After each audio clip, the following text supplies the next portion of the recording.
I am Erin Patten, metaphysical master in a millennial age, and it is my life's purpose to guide you and organizations along an enlightened path.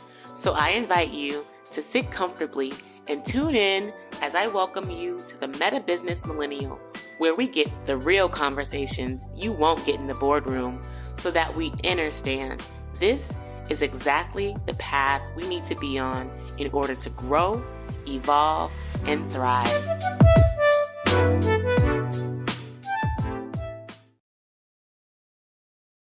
Greetings, I am Erin Patten, also known as Master L, and I want to welcome you to the Meta Business Millennial Podcast. This is going to be a solo episode, and I am so eager to talk about today's topic because it is something that has come up on my radar, not only for myself, but for friends, for people who I work with, clients, and it's fundamentally one of the major growth opportunities for human beings in general. And when I say that, as human beings, there are three things that we must overcome as we go on our metaphysical journey, our spiritual journey, on a path to enlightenment, on a path to sort of ego balanced existence. I don't like to say ego less because we really can't get rid of our ego. Like our ego is really connected to our body and it really fundamentally is part of us. So I would just say ego balanced existence. And those three things are desires, our desire for recognition, which many of us know well, especially as high achieving business people, our desire for security, which fundamentally is what most any being desires on this planet or probably in any existence is the security and safety.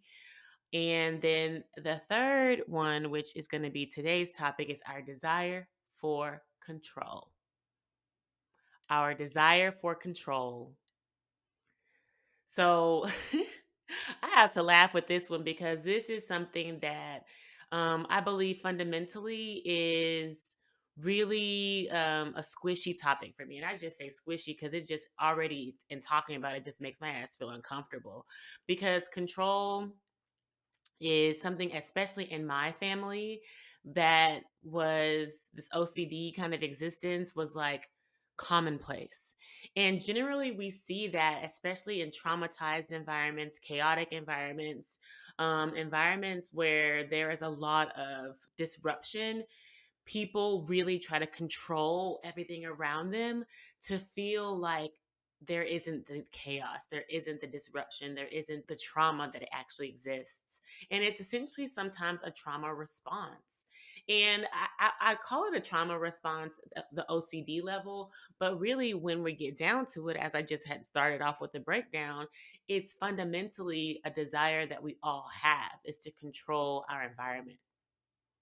Control our environment, control the people around us, control how things play out, control what the end result's going to look like. Yet, at the end of the day, we really don't have the ability to do all that. I mean, yes, there's some aspects of ourselves we can control. Of course, we're meant to be controlling our emotions, how we react. Yet, in my view, controlling our external environment is nearly impossible. It's nearly impossible. Yet this is essentially the matrix that we live in. The prison dominated matrix that we live in is a matrix based on mass control. Mass control. So you can imagine, and I've talked about it in previous casts about, the reign of the Anunnaki and how we're kind of under this prison matrix for the past few millennia, and how we are essentially mimicking the behavior of the great beings that came before us. So instead of necessarily evolving past it, we literally just do the same shit over and over. And when we are being controlled, then we control things around us. And then it's almost like a vicious cycle. We're controlling. And, I want to continue to talk about what this looks like because for me, it had manifested in so many different ways. And the first thing that comes to mind, I remember for me about control was for me in high school, like, I kind of had like an eating disorder, I guess you can kind of call it. And I think this manifests for a lot of people, young people, especially maybe young women, when they are being controlled. Like I remember I was training really seriously for sports and athletics and then also dancing when I was in high school.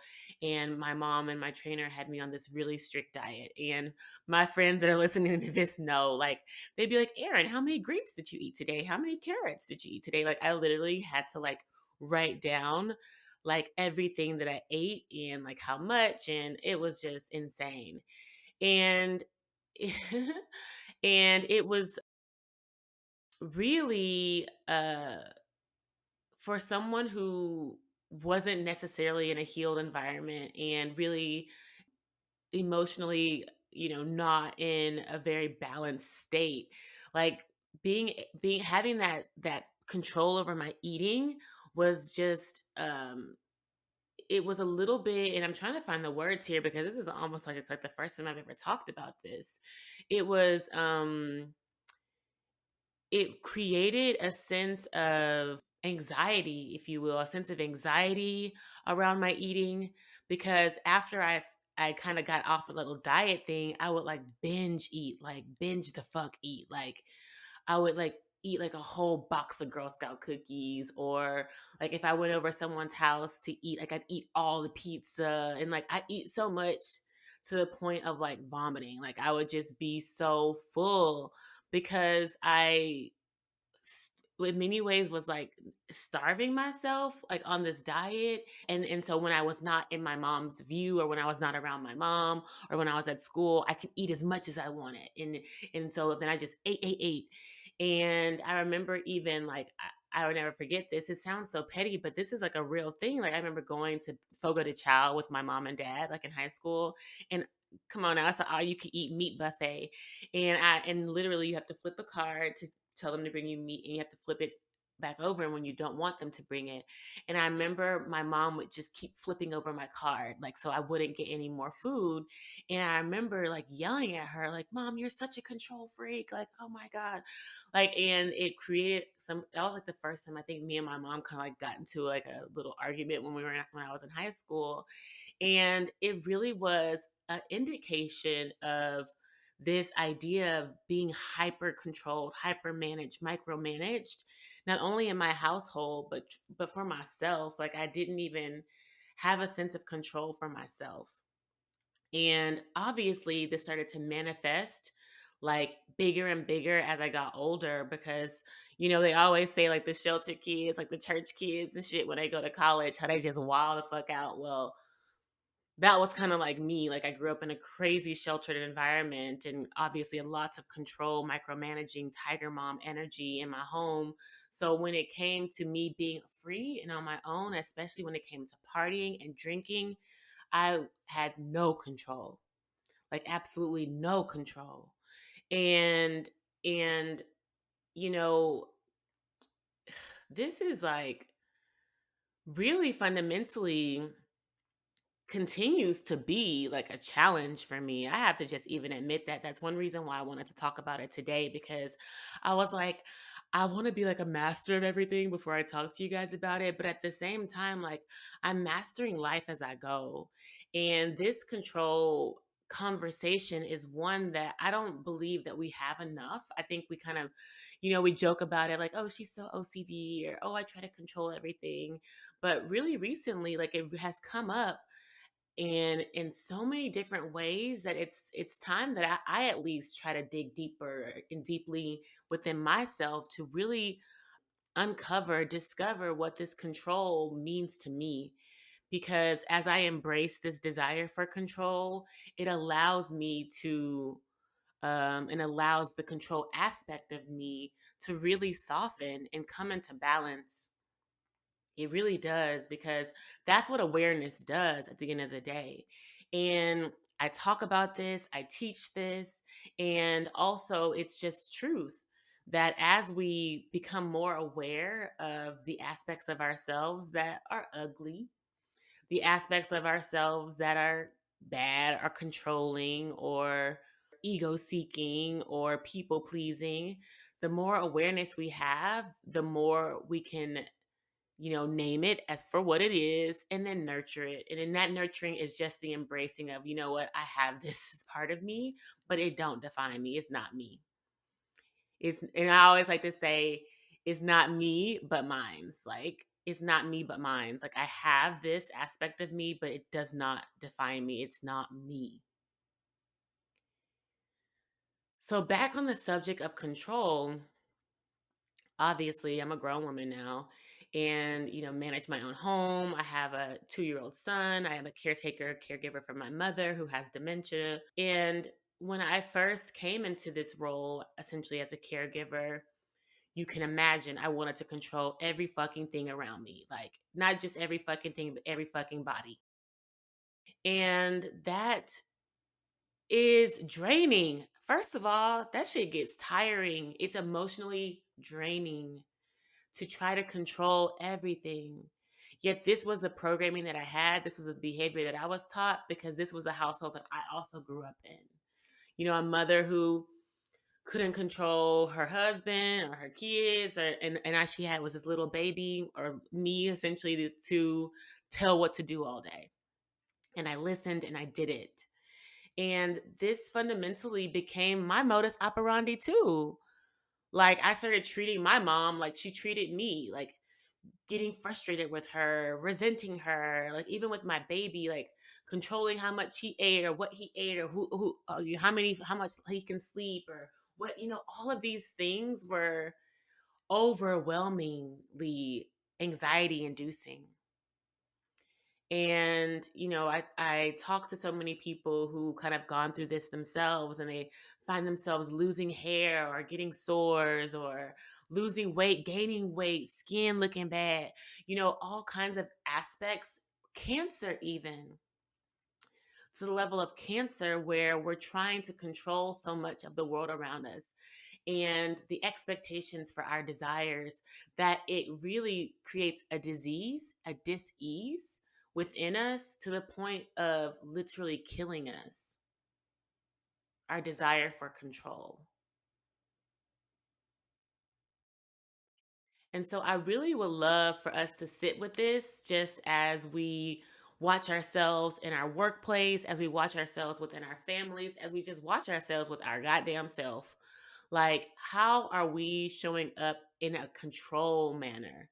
Like, are we micromanaging? Are we grasping onto things? Like, there's this idea of attachment to outcomes that really drive this desire for control, is that we're so attached to a certain outcome.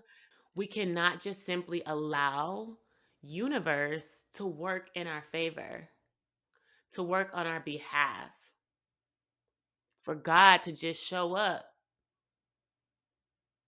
and do what God supposed to be doing, or our ancestors or our spirit guides. We have a whole metaphysical team that's on this journey with us that we do not allow to operate in their place because we too busy trying to goddamn control everything. I'm too busy trying to control everything. And we feel it. And we feel it as insecurity. We feel it as fear. We feel it as anxiety. We feel it as not having enough, being unworthy. We feel it as not being supported, not being loved, because we want to control everything. And I'm speaking from personal experience here. I'm speaking from especially the past time span, years where I was moving into caregiving role and really feeling alone, moving alone, operating alone because I wanted to do everything my way. And there's a healing in this too, not just for me, but hopefully for listeners, that it's okay to be in that state. It's okay, obviously, because that's where you're at. That's where I was at. I didn't know any better. I actually did not know any better. I thought I was doing the best that I can. And actually, I was, in this overachieving, hyperachieving mindset too, if you will, around it, is that I really wanted the best for my mother. I really wanted the best for my son. I really wanted the best for my family and my circumstances. Yet I was doing over and beyond exertion, over and beyond, to the point where I had no energy for myself. And that's generally what happens when we really are in pursuit of this control, is that we neglect ourselves because our awareness, our energy is constantly externally focused. And I love to say this: where your focus goes, energy flows.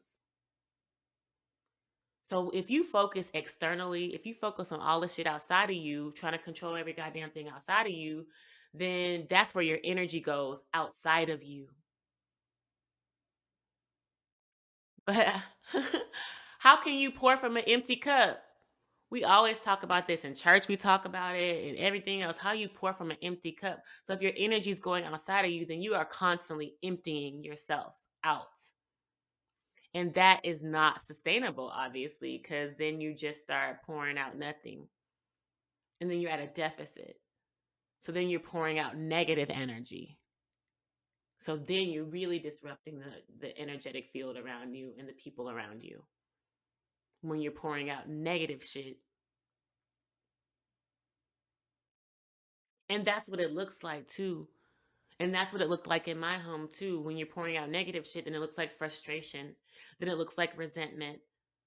Then it looks like mean people, bitchy people, like all those things, because you're pouring from a negative, from a deficit. And this is fundamentally why the focus should be on embracing that control and understanding how to control self. Understanding how to look within and see, okay, if I'm not happy with what's happening outside of me, what does that reflect about me? What does that reflect inside of me? If everything's disorganized and chaotic outside of me, what's disorganized and chaotic inside of me? Because fundamentally, everything starts with the self.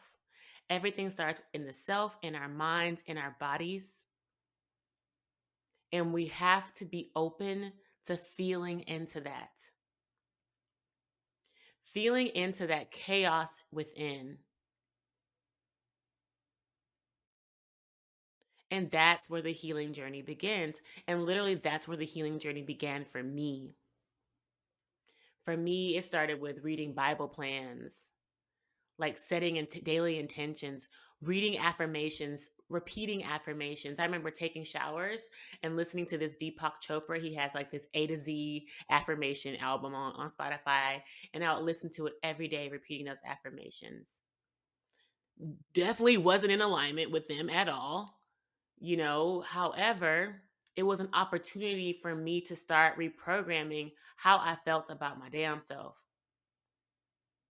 how I felt about how my thoughts were even being constructed in my mind, because that's part of the challenge, is the programming of our minds around what we can do, what we can't do, what we should be controlling, what we shouldn't be controlling.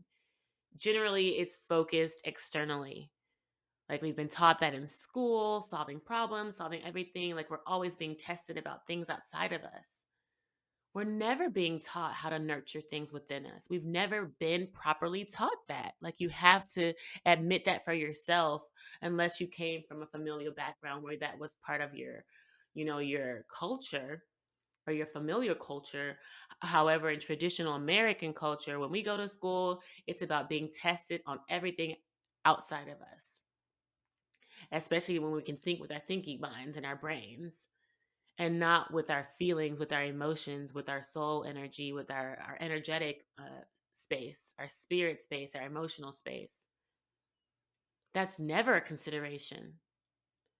So we have to really look at ourselves as almost like very like baby like we're very childlike when it comes to this emotional intelligence, especially as you begin the journey. We're like kindergartners. We're learning how to share with ourselves, care for ourselves, pay attention to ourselves. So we almost are like babies in this shit. And with that in mind, that's how I started, like very baby like with it, like baby steps every day, like just sitting with myself. I remember when I first started sitting with myself, especially because I'm still working on my hips, but my legs, I would try to sit on the floor, and I was like, damn, I can't even sit Indian style. My legs would fall asleep immediately. They'd be tingling and numbing, and I'd be like, this is what? Like I was just falling asleep during meditations. I was just trying to do like a 5, 7 minute meditation, be falling asleep. Like I really struggled in the beginning. It was not easy to find that time and space for myself. And little did I know that those are essentially escape mechanisms, like falling asleep, getting distracted, trying to do something else or think about something else as you are trying to meditate or focus on yourself, because this is what your mind is programmed to do when faced with challenge. Go to sleep, run from it, distract yourself, do something else.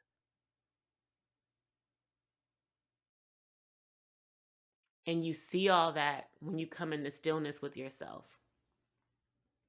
And I love my Tai Chi practice because it makes me further and further aware of how my mind works. Because when I sit with myself, when I do these difficult postures, when I'm engaging in these repetitive exercises, I see how distracting my mind is, how anxious my mind gets, how I'm thinking about all my to dos, how I want to go to sleep. Like I want to do everything, then focus on what's just right here. Me. And likely that is a challenge that you may face as well, is that when you try to sit with you, all the other things come up for you. All the things you got to do for your kids or for your family or for your job or to get some money. All these things come up when all you want to do is just sit with you. And that's okay, because that's the observer consciousness. That's how you develop the mastermind. Is being able to see and acknowledge those aspects of yourself. You have to be able to see and know who you are, the good, the bad, and the ugly. It is in these aspects of ourselves that we begin to know ourselves, like know thyself. Like that's something that we've been hearing for a long time, but didn't quite know what it meant or what it took or how to even know ourselves. But to know thyself means to see all those aspects of ourselves, to see all those aspects of ourselves. And in order to see all those aspects of ourselves, we have to be willing to sit with ourselves. And the sitting doesn't have to be Indian style on the floor, like meditating. It can be going for a walk with yourself. It can be taking a bath with yourself. It could be journaling, putting your thoughts down on paper. However, it requires you to be by yourself.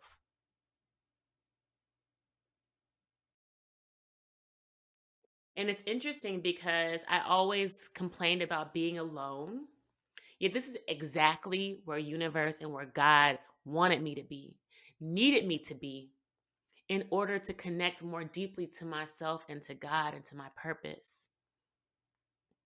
I like to talk about this a lot because as we go on this journey, we sometimes find ourselves getting disconnected from our friends, getting disconnected from our families. And sometimes it can be in a harsh way, sometimes it can just be what it is. And that is okay. I have to encourage you that whatever your path looks like, it is okay as long as you're prioritizing yourself. And for me, I was in a complete isolation. I needed that for myself. I had spent so long giving of myself to other people in pursuit of pleasing, in pursuit of validation, in pursuit of affirmation, that I needed to affirm my damn self. And I couldn't do that around other people. I had to do that by myself. And that hurt me so much. It hurt me to not have my mom being able to express gratitude to me for quitting my job, for moving across the country, for feeling like I had given up my life to help her. It hurt me. She couldn't be able to say thank you, express gratitude to me. But she didn't have the capacity to. It hurt me that I had to take care of feeling like I was taking care of a baby all by myself, not being fully supported by his father. It hurt me. But that's what needed to happen for me to step into my power. And so I want to encourage you that shit gonna look ugly. It's gonna look ugly. It's gonna feel bad. It's gonna feel painful because you believe that you deserve more, and you do, but you deserve it from yourself. You deserve that recognition. You deserve that security, and you deserve that control for yourself. And that's how you begin to ascend. That's how you begin to grow. And then that's how you begin to connect back to the people around you in truth, in love, and in authenticity. Because when you're not connected, when it ain't right up in here, it's never going to be right out here. I love all the, metaphysical phrases: as above, so below, as within, so without. All these things are reflective of our own energy. Like, as it is below, as it is within us, as it is above us, as it is without us. And we talk so much about, climate change and governmental systems and all of these macro issues, even in business, fluctuations in markets, organizational dysfunction. Everything starts with the individual. Everything starts with the self. So everyone's wanting to point blame and blame industries and blame these things. But have you looked at your damn self? Have you, have you looked at the man in the mirror, the woman in the mirror, the person in the mirror? Because if we're not changing our ways, I'm sorry, I love these Michael Jackson songs. If we're not changing our ways, if we're not looking at who we are, then how can we expect our environment around us to shift? We are reflections of each other. The outside world is a reflection of our internal environment. If we're seeing chaos, if we're seeing violence, if we're seeing like all of these abhorrent things, then that is a reflection of what's happening in us. So when we talk about trying to control our governments, trying to control our kids, try to gun control, try to control drugs, try to control all these things, why don't we first start with trying to control ourselves? What are our emotions saying? What are our thoughts doing? What are our actions representing? These are the questions we need to be asking ourselves and the world also. When we're doing all these summits and these convenings and we're trying to solve all these problems, are we even looking at ourselves and the roles that we play? Our own personal carbon footprint, our own personal energetic footprint, our own karmic footprint. Are we looking at those things? Likely no. Likely no. So this is what I hope to encourage us all to seek in this stage of our life. And I'm doing the work myself. Like, I'm putting it out there for y'all, but I'm also putting it out there for myself. Like, this is exactly why I do this podcast, is to channel what I'm feeling for myself and what I'm feeling for the collective. And what I'm feeling is our fundamental desires. Again, our desire for recognition, our desire for security, and our desire for control How is that showing up for ourselves as individuals? How is that showing up? Because when we're able to bring our desires into balance, when we're able to embrace them as, you know, maybe they'll play out, maybe they won't, having some more neutrality around our own issues, then we'll start to see that balance, that harmonizing of our external environment. We'll definitely start to see that. The harmonizing of our external environment starts with the harmonizing of our internal environment. And what are we doing about that? And I'm feeling like this is kind of coming to a close, kind of the energy is coming to a close here. And I just want to kind of leave us on that note. And of course, there's so many tools that we can use to bring ourselves into balance. And I'll get into that very quickly because I know this may be new for some listeners. But meditation fundamentally is the primary way to start bringing some stillness and some awareness to yourself and especially to your body. And I love to talk about the awareness of our body because this is something that I've been doing for the past couple years that has shifted my life path and life trajectory is the embodiment of all the metaphysical teachings and tools and readings that I had been perusing over and working through for so long. The embodiment. If it ain't in your body, then you ain't got it. Because we are human beings. We have to be in the action, in the activity of who we are. And our being is this body, and not our consciousness, not our minds. We need to bring our consciousness down into our bodies. And meditation, and especially movement meditation, meditative movement is a beautiful way to start to activate that energy within you so you can have more awareness of who you are, where you're going, what you're controlling, what you're trying not to control, what you're trying to achieve, what you're not trying to achieve, all those things, your security, your insecurities. It is all reflected in your body, especially your lower energetic centers, your lower energetic chakras, your root chakra, your sacral chakra, your solar plexus. These are fundamentally our body's energy centers. And we need to have more grounding in being able to connect with them. So that's why I love to sit on the floor. Like I sit on the floor doing my podcast, doing my meetings. I try to sit on the floor even watching TV, eating. And I needed that not only just to open up my hips, but just to get me more grounded. I was so in my head, y'all.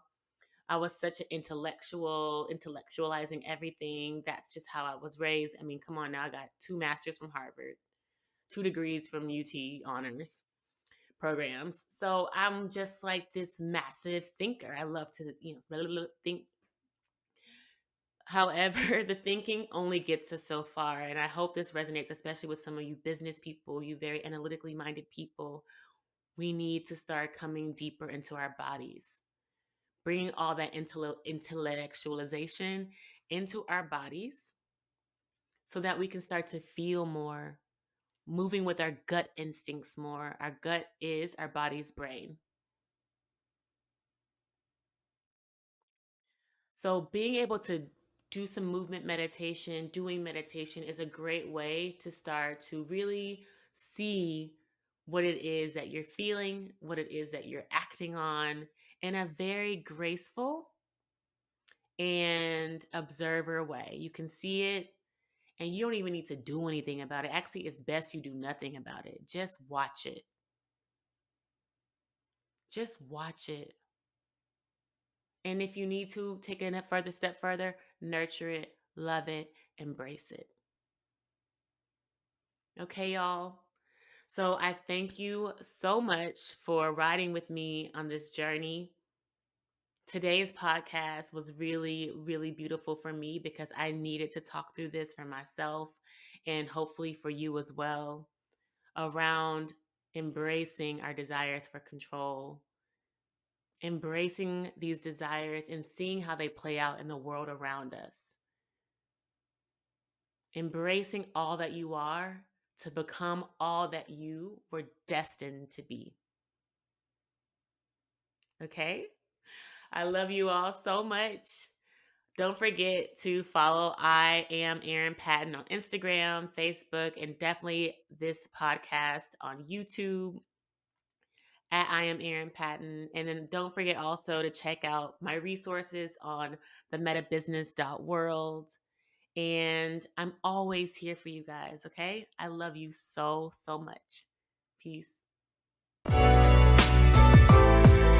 Did you really love this episode of the Meta Business Millennial Podcast? Well, I am honored, and I appreciate you subscribing, leaving a review, and sharing it with your friends, because your feedback allows us to co-create more enlightened conversations. And if you're interested in growing your soul now, head over to my website, erinpatten.com, to find all the show notes, links, and free resources to get your energy activated today. In the meantime, stay bright, my friends. Much love and light. Peace.